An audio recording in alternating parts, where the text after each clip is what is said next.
Welcome to the SARE Ladies podcast, where our mission is to get more people that look like us participating in the real estate industry. Whether you're a seasoned real estate pro or just starting out, there's something for everyone here. I'm Anita Wong. And I'm Tiffany Lee. We invite experts to not just talk about real estate, but also about our unique identity as Asian women and the cultural values that shape who we are as investors. Now let's get on with the show. Welcome back, friends, to another episode of the SARE Ladies podcast. I'm Anita Wong. And I'm Tiffany Lee, and we're so glad you're joining us today with our guest, Brenda Chen of Conventus Lending. Hi, Brenda. Hi, everyone. Thanks for having me.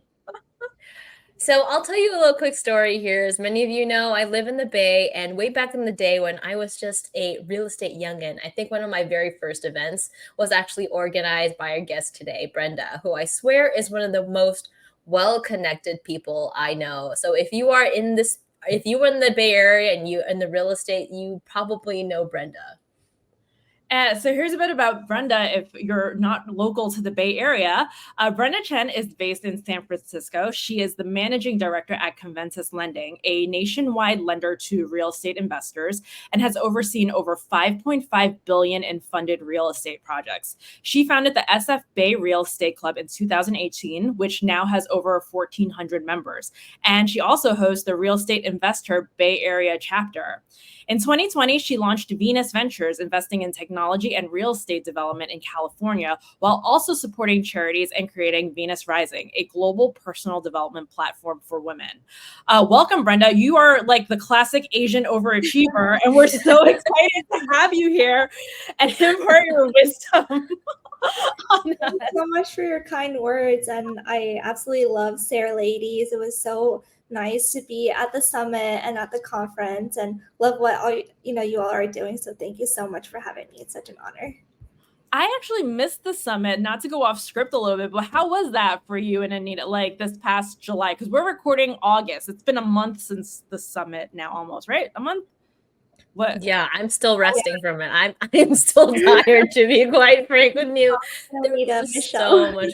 Yes, there was so much going on, and I haven't even had time to post about this, but our Airbnb, the place that our venue basically dropped out last minute, and we found a new venue like the hour before. And so, I mean, all the ladies were super gracious about the whole situation. Like, I swear this only can happen in a women's event, whereas like we didn't have any place for people to live, and we were like scrambling. And so like we had to, get everyone to a new address, and we're like, ladies, sorry, we don't have a venue.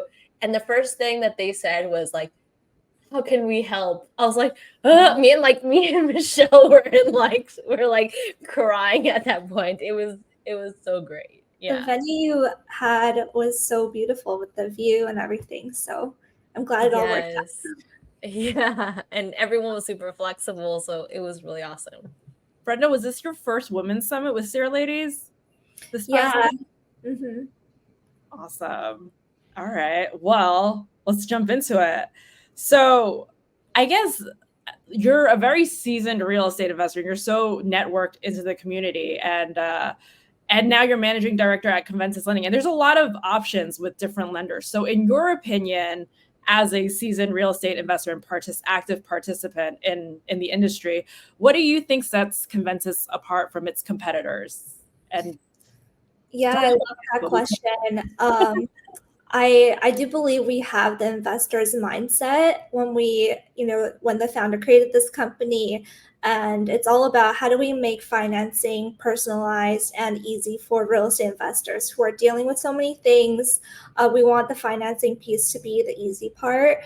And so a lot of our clients, we want to make things easier for them. We want to provide the best pricing, of course, fast turnaround. So everything is tailored to the customer and what they're doing, which is, such a great value add to the community, developing properties nationwide. Like a lot of them go through so much. So we want to make the financing piece more of like a partnership that we're, supporting them with. That's great. And then I guess, all right, so sidestepping here a little bit. What challenges have you seen from previous lenders that you think make this a superior product? Because you've been on the investor side of it before. So what kind of hurdles do you think someone who's not well-versed in the investor mindset might, I guess, like maybe unintentionally sabotage a deal from a lending perspective? Yeah, I think this is why building relationships is so important, having your lender in your corner. And so we definitely try to be that. So, if you're a brand new investor, sometimes you don't even know what questions to ask, how to get the best pricing or the best product. So you really want someone to like listen to you and, hear what your goals are. And sometimes if you don't have that relationship with the lender, you might just be another name. And so we definitely try to take the time to get to know each person, like their holistic goals, and then try to support them, in the way that we can best. I feel like I've always heard that like your lenders are your biggest investors, right? It's like because they contribute the most money to your project, right? And so like yeah, absolutely, it's such an important part to be like building a long-term relationship, and because they're your biggest investors, period, right? Yeah, and we want to see our clients succeed. And so sometimes we do turn down projects if we don't think it's in their best interest. So, Mm. we evaluate people's budgets, their scope of work. We want to make sure it's feasible to kind of especially protect the new investors who might, not have as much experience, or so we're just kind of that double check for investors to kind of bounce ideas off of as well, to see if it's actually feasible, especially for newer people. So we definitely will not advise them, but just give our perspective on whether a project is feasible, and that's very important, especially for newer investors. I actually like that soundbite, Anita, that your lender is your biggest investor. Is that what you said?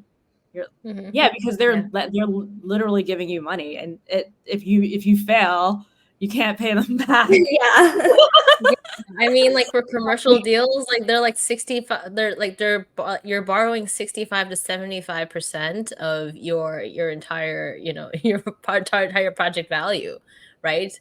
So they are your partner in bed, pretty much. Yep. So shifting over back to your individual story, Brenda, you weren't always in the real estate investing world. Like as I said earlier, you're like classic Asian overachiever, in part on all of these like community groups and networking and bringing people together. So a little birdie told me that you used to be on the pre-med path. So what was your mindset shift in transitioning over from what is pretty much, I guess we can say, a stereotypical path for most Asians over to like maybe a concept like perspective wise, like riskier looking in real estate investing. So I guess how did you navigate those cultural expectations and that transition over to your personal ambitions in real estate?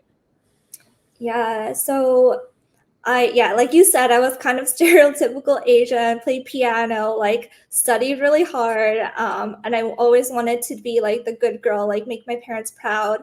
And so I kind of did that. And I thought that was my path. Like I just thought it was what I wanted from within.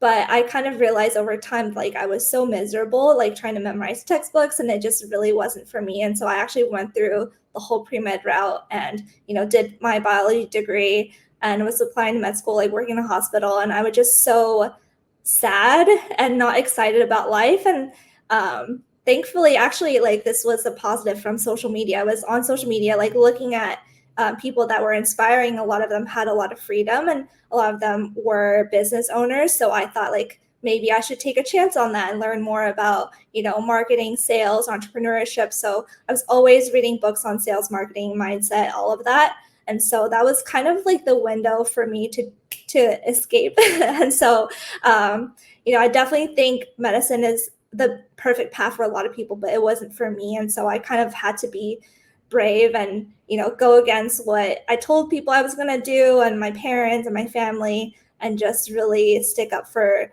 myself and my own happiness. And so I was thinking, like, I could, I would be a lot happier doing almost anything else at that point. So yeah, thankfully I decided to pivot, and back then it was more into sales. And so learning about that, and I got into real estate pretty quickly then. And I feel like it was very lucky that I landed at Conventus because we're tailored to real estate investors. So I got to learn a lot more about investing, which I thought was pretty rare back then.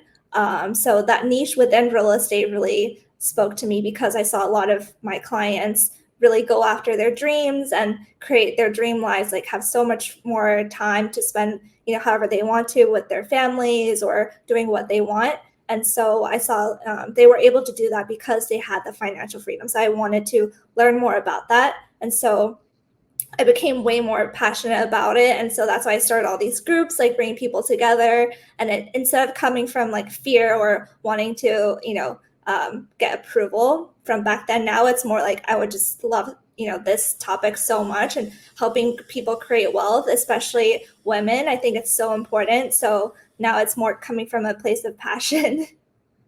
That is such a good takeaway. So you said coming from a place of fear and approval, and now coming from a place of, would you say love and passion? Yeah, passion. Yeah. That's the mindset shift. You answered the next question. Talk about personal development. Actually, that's great. Because we think, like at SARE Ladies, we think one of the biggest challenges about personal development and also navigating like the real estate industry or anything that's frequently like male dominated, right, is especially for women, is that we often don't take the time to invest in personal development because we don't want to sacrifice time or money on ourselves. We're very, I guess, would you say it's like being a martyr, or we put others' needs and others' wants ahead of ourselves? And like you said, you wanted to be the good girl. You were kind of like, yeah, I'll just go with the flow, and I don't want to ruffle any feathers or make any waves. And so I guess what do you say to women who are stuck in that mindset? What was that breaking point for you where you were coming from a place from fear and approval to just, love and passion? If they're stuck in that, what do you think do you think it was a gradual process for you, or was it like overnight a switch just went off? And I guess, what did you actively do to ensure that you could continuously grow in this more, I guess, aggressive direction versus being very passive and demure? That's the new keyword that's been going around TikTok. Very demure. Not demure anymore, but yeah, what do you think? Yeah, that's such an important topic because I do feel like mindset was the biggest thing for me to kind of shift. And so I do think it was gradual. Like that's why I'm so passionate about personal development, because it gave me like possibility instead of being stuck in my old ways. And so I think just having that curiosity and that belief that something more is possible, that was the biggest thing. Because before that, I didn't think anything else was possible. I thought I was stuck on my path and there was no way out. And so just knowing that it's possible to change your life whenever you want to and go after your dreams is so important. And then from there, just like discovering a whole range of people, authors, like people at events or, teachers, like there are so many possibilities once we see them. And so really diving in. And I do think it's definitely a gradual thing, because as I progress, I saw there were, maybe more limiting beliefs or blocks I had to get through. But I think that's why it's so important for us to have platforms for women like SARE Ladies to show what's possible, because I think the biggest one for me to actually start investing in real estate was seeing other women do it, especially, people that I could relate more to. And somehow it seems a bit subconscious, like it wasn't really rational. So I think having been in the industry for a while, it took me still a couple years to actually invest. And so, but it was once I saw the more women investing that I became more comfortable. So I do think it was a gradual mindset shift, and then also being in the right environments where more women are talking about building wealth and investing. So that's been more inspiring for me. But just like little clues along the way, and continuously striving for what's possible. I love that. I feel like I was like listening to a podcast about something yesterday, but about like the number of books that are out there for women about starting families versus books that are out there for women starting wealth.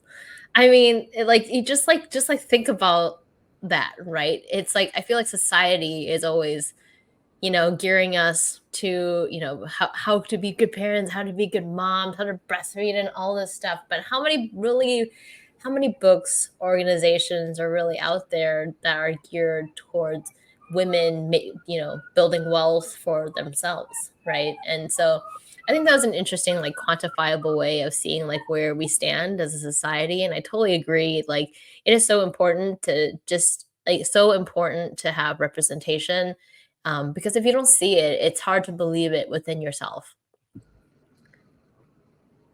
Yeah. Yeah, Okay, so I want to kind of touch base about your time at Conventus. Sorry to cut you off a little there, but so at Conventus, your company has seen over $5.5 billion in funded real estate projects, and I just want to talk about what are maybe some of the common mindsets that your most successful clients has. Like, obviously, they've seen a lot, they've done a lot through different market changes.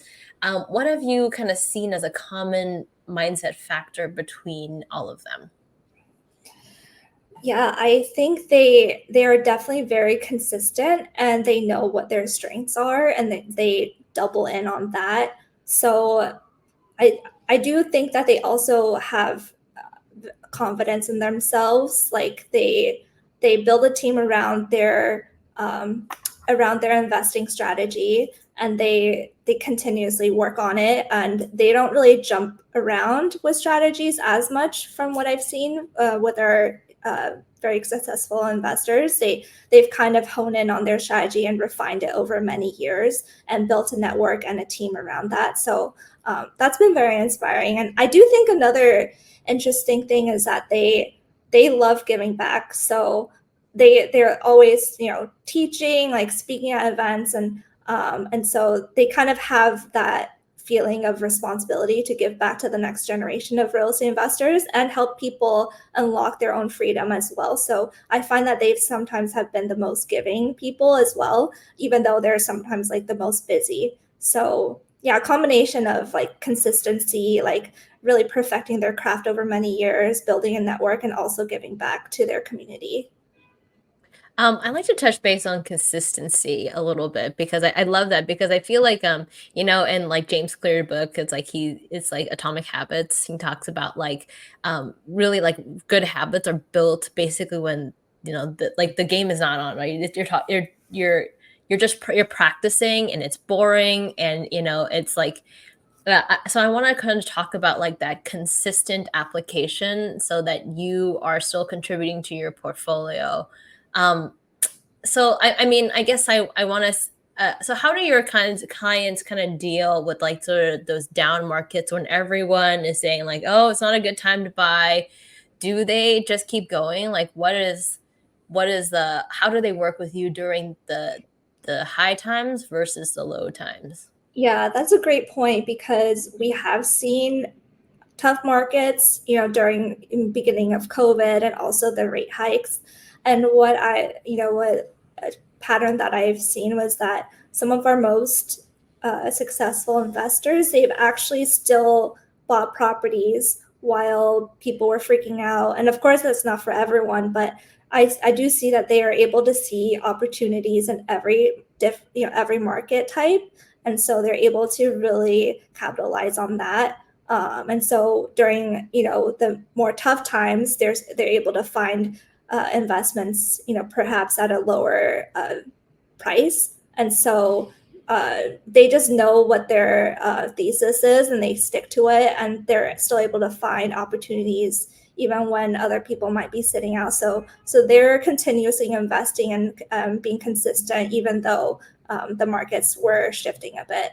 So I think that's really cool because it shows like they have that confidence to proceed when others don't, and that gives them an edge. And so their deal flows are more consistent as well. Yeah, and I always think it's the good kind of investors that know how to work with their lenders when the lenders like are their phones are not ringing off the line. It's like so I think that's interesting to always keep a also just like always to keep your lender on a call, just to be like, hey, what's going on in the market? What do you have seeing going? Anyway, so I kind of want to hear about like what do you think are what mindsets are kind of essential for real estate investors to find right solutions in the challenging market that you've kind of seen. Yeah, I do think some of them are the most gritty, and Mm. they're most also like very detail oriented. So they'll go back and forth with you on every little thing, and they do that with every aspect as well. So they're definitely, very organized, and they're trying to see what their options are with the different elements of their deal. And so I think that's what gives them an edge, is that they're so passionate about their deal holistically, whether it's the lender or insurance or title agent or whoever is on their team, to really make sure that they're positioned the best way for their deals to happen. And so a lot of them, they do like a ton of marketing, of course, like yeah, it just takes a lot of effort and sometimes a team to make all of that happen, to give them that edge in the market. Hmm. Okay, then how do you balance risk and opportunity when exploring financing options, and what mindset shifts are needed to support this balance? Yeah, it's a great question, because when I first started in real estate, I was probably overly optimistic. And so, Mm. being in the lender seat over, 7 years now, I saw like things do go wrong sometimes. And so the best investors that I've seen, they really cover their downsides and they have a bigger margin.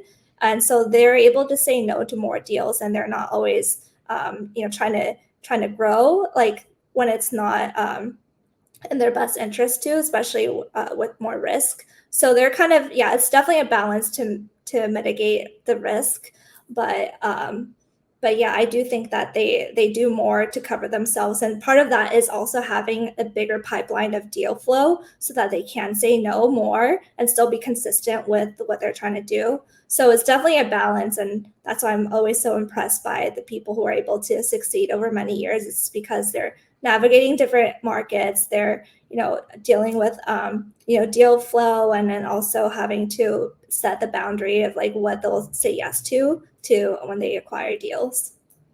Yeah, I mean, I like that. It's like you know yourself and what your what your specific buy box is, and anything outside of it, you just know the answer regardless of where the market's at. Mhm. And that's Cool. that's a good takeaway for even like any entrepreneur or business owner, is like knowing when to say no, because a lot of it's like it's not a salary job. Like if you can foresee that things get messy and looks like it's going to be a potential headache down the line, just from the wisdom of seeing so many deals go wrong or personality types go wrong, it's easier to say no. Whereas like a newbie, like you said early on, you're optimistic, you'll take any business that comes your way, and then you're just like 2 months in, you're just like, oh my God, this is a nightmare. This is a headache. Like, what did I get myself into? That's definitely something that I've seen a lot too. Just like even with the brokering side of things, like some people are like, what? Like, I don't take every client ever. And I almost feel like I'm like the reverse. I have the reverse problem now, where I say no to too many things. Like, I'm like, I actually don't want to be bothered right now. Unless I think it's me really excited, then I'll act. But like most days, I'm just kind of like, so I don't know. All I right, mean, I well, kind of appreciate that mindset. The first, like, who did we have? Like Derek, who was on here, like he kind of approaches to everything with no first, Mhm. and then the project, the numbers have to convince him in order to say yes, right? So yeah, I respect both avenues. Yeah, just Yeah, your own striking that appetite. balance. Yeah. so for Okay, sure. so Brenda, for those that have been looking to do projects lately, it seems that investors have had to be really resourceful with their lending, often needing more creative solutions. So, what advice would you give to other real estate investors about cultivating that open mindset for creative financing?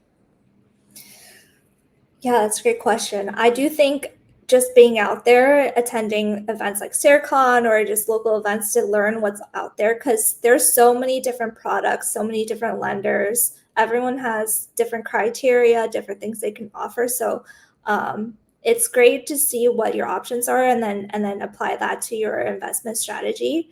And so it doesn't hurt to just ask your lender, what their options are and see how that compares to others. And then, I do think sometimes we do market a lot, but investors still don't really know what exactly our products are. So I do think that, just being really organized and seeing like this lender offers this other lender offers that, like what is the best option for me and my project.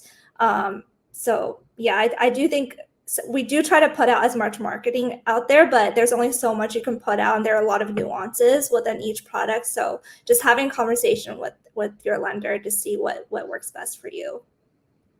How do like investors get ideas on like what is available like on for creative financing? I feel like oftentimes I barely even know about the products that we can blend together like in order to make the deal work. So what is like the best way that we can like build relationships with our lenders so that we can find out what, like that that something like this even exists in the first place for us to use? Yeah, that's a great point, because I do think that investors kind of have to ask these days for more of the specifics. So it is good to, like you said, like take the initiative and ask. And even that in itself, like it takes time to explain each product and scenarios that it could apply to. And so I think it's definitely a continuous journey. And so just adding to your knowledge base little by little, and networking and talking to as many lenders and investors as you can.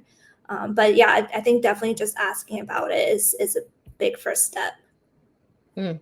Yeah, and I totally think that this knowledge just compounds over time, right? Or like I just know during like market downturns, like multiple like investors that they need multiple products, right? It may be one thing one year, and then they need to find another solution for that same project a couple of years later, right? So totally like adding to it. Right. Yeah, you really want to have a conversation with someone who is willing to look at your holistic picture, like not just that one deal you want to talk about with them, but what you're trying to do holistically to see what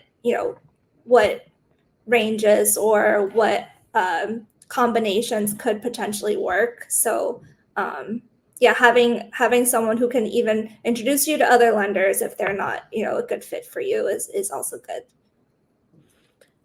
So I guess if you have like a bigger portfolio and you have multiple lenders on that, in existing relationships with that, is it like kosher to kind of have multiple and like still like, I don't know. I feel like you may need to have like a conversation with all of your lenders together in order to make your portfolio work. Okay, well, okay, so we're going to go into rapid fire. Sorry, Beep, beep, beep. rapid fire. Tiffany loves that button. Okay. All right. So you have 15 seconds to answer, whatever comes to mind for these questions. Okay, Brenda? Yeah. All right. So number 1, what is the best business advice you have ever received? So I received, when I was like 20 years old, I started emailing people for advice because I didn't know where to start. Oh. And so I got this advice from this author. His name is Derek Sivers. And I was like, what should I do? And he said, just join a meetup. And so that single advice led me to create like the women's group, which led me to create the real estate club. And I knew nothing about real estate back then. And it was through these communities that I became more knowledgeable like over time, and then felt more confidence to then invest. So I'm super thankful that he took the time to respond to a cold email from a 20-year-old. So just get out there, or just go to a meetup. If you don't know what to do, just go to a meetup. Yeah, expand your network and see what's out there. Okay. What is your favorite conference that you've attended? And I know that you have attended a lot, Brenda.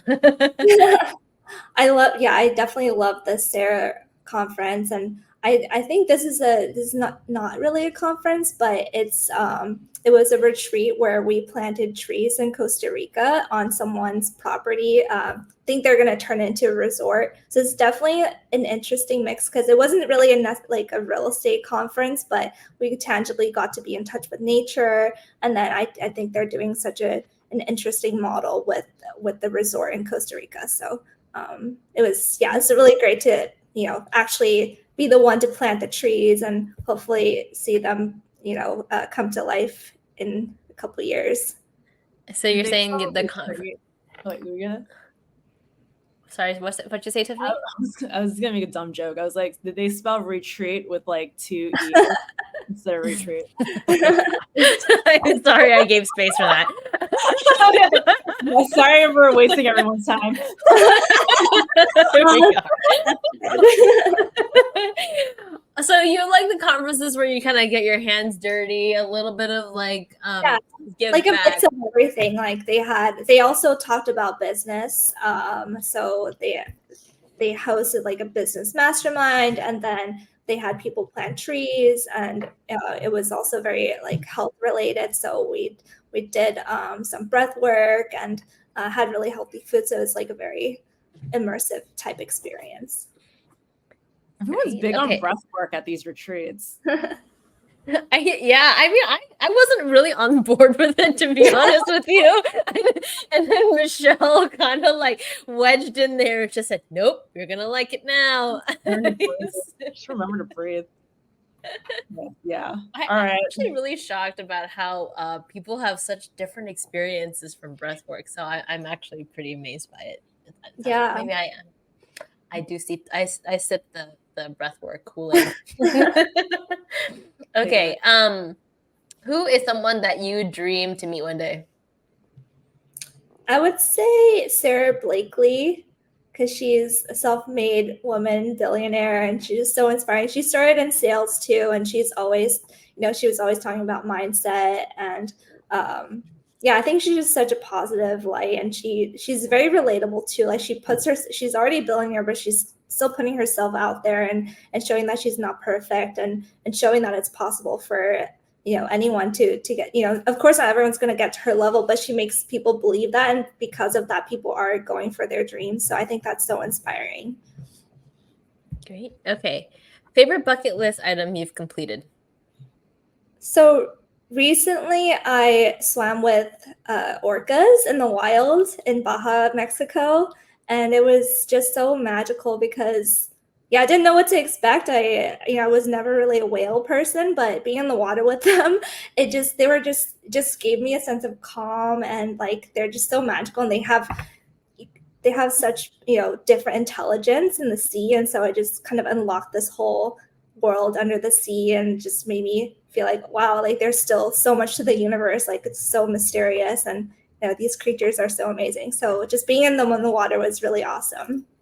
That's cool. So they they drop you off and you just swim with the orcas or something? Well, yeah, we were like trying to look for different sightings. So we were just driving around on the boat for hours trying to look for different animals, and then we didn't expect to see orcas really, but thankfully our captain spotted them, and then we were dropped in with them like 4 or 5 times. We'd had to like follow because we don't want to like disturb them, but they swim really fast too. So once we drop, we see them, and then we have to get back on the boat and then look for them again. So thankfully we got to do that a couple times. Yeah. That's pretty cool. Okay. What is your favorite person you have already hosted before? I guess a speaker or someone that on maybe an event that you've posted. Yeah, there's so many, but I think the one that's most personal to me maybe is Elisa Covington, because when I first started real estate in 2017, I didn't see as many as many women investors doing it on their own. A lot of times they're doing it with their partner, but just seeing her, like I related to her a lot more. And so it got me inspired to do my first deal. And so I'm always grateful for that. So I think it made the most changes in my investment career. So I'm super thankful for that. And she does still put herself out there. She's like already a very successful investor, but she still sees it as her purpose to show people it's possible, especially for women too. So I think that's just so awesome for her to do. Yeah, I love that you guys have like such a cool friendship and like guys traveled together to, I think you just went to Europe like maybe like a few months ago, is that right? Yeah, we went to Prague and France. How fun. When are we going to Prague and France, Tiffany? There, ladies, what would you, how would you say retreat? How do you say retreat in French? Why would we know that? I don't know. I don't know. There, ladies, buddy. Awesome. Okay. Well, this was such a fun time. It was very inspiring. I always love having women on the show that have like, especially Asian women, have repivoted from what was, I guess, societally expected of them and then kind of carving their own path. I like to call it everyone's unique Mulan moment. Oh, okay. Every Asian girl has their Mulan moment, and I think like when they break the shackles of what they think they're supposed to do. Well, Brenda is saving one straight A Asian student at a time. Yes, absolutely. Okay, well, thank you so much for being on our podcast. If our listeners want to get in touch with you, how can they best do that? Yeah, they can go to my website, brendatchen.com, and my email is brendatchen@gmail.com. And if you want to learn more about Conventus, my email is brenda@cvlending.com. Yes, and all of this is in our show notes. So thank you, Brenda. Thank you so much. And a special thanks to our sponsors for making the SARE Ladies podcast possible. Conventus Lending is the go-to lender for real estate investors nationwide, having funded over $5.5 billion in projects across the U.S. Explore their customized hard money loan options with no income verification required, 7 to 10 day closings, and options for both new and seasoned investors. For short-term bridge loans, they cover fix and flip, rentals, cash out, mid-construction, ground-up construction for a variety of asset types. Their long-term DSCR loans offer competitive rates and flexible terms for purchases and refinances. With quick, responsive service, they're here to help you succeed. Reach out to Brenda Chen, Managing Director, and her team at brenda@cvlending.com to get 0-point options and $1,000 off the processing fee on your first deal. Let Conventus Lending be your financial partner to build your real estate empire. The following is an important legal disclosure regarding the content of the SARE Ladies podcast. Entertainment purposes only. The content provided in all episodes of the SARE Ladies podcast, including discussions, opinions, interviews, and any other type of content, is intended solely for entertainment purposes. It should not be considered professional, financial, legal, or any other type of advice. No professional advice. The hosts, guests, and producers of the SARE Ladies podcast are not professional advisors. The content provided should not be relied upon for making any personal, financial, or business decisions. We strongly encourage our listeners to seek advice from qualified professionals before making any decisions based on the content of this podcast. No liability. The creators, hosts, and producers of the SARE Ladies podcast shall not be liable for any errors or omissions in the content provided, nor for any actions taken by any listener based on the information provided in the podcast. Any reliance you place on such information is therefore strictly at your own risk. No endorsement of investments. While we may discuss a range of topics, including investments and financial strategies, such discussions are for illustrative and entertainment purposes only. The SARE Ladies podcast does not endorse or recommend any specific investments or financial products. Consult professionals. We strongly advise our listeners to consult with a qualified professional for advice tailored to their personal circumstances before making any investment or financial decisions. No association. There is no association between SARE Ladies and a guest speaker or professional. By listening to the SARE Ladies podcast, you acknowledge and agree to this disclaimer and understand that the content provided is not intended to replace professional advice. Now on to the show. Thank you for tuning in to the SARE Ladies podcast hosted by Anita Wong and Tiffany Lee. If you enjoyed our show, please leave us a review or follow SARE Ladies on Spotify and Instagram. And also click on our show notes to subscribe to our newsletters to stay on top of our news and upcoming events. Until next time, Pod Squatters.